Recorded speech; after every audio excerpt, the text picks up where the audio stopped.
This is an instructional video detailing the applications and functions of the Phase 2 DVM-0600 pocket vibration meter.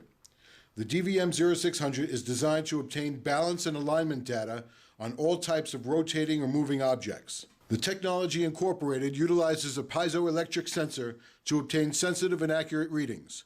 Let's move to the operation of the vibration meter and see how easy it is to utilize the different functions, taking tests, and obtaining results. Power up unit, pressing the button. To take a reading, press the button and place the accelerometer tip firmly on the surface of the part being checked. You will notice the readings shown on screen. Release the button and the meter will hold the last known value. The supplied vibration chart in the manual should be used to gauge machine conditions. Changes in machine condition over time become readily apparent and permit repairs prior to machine failure.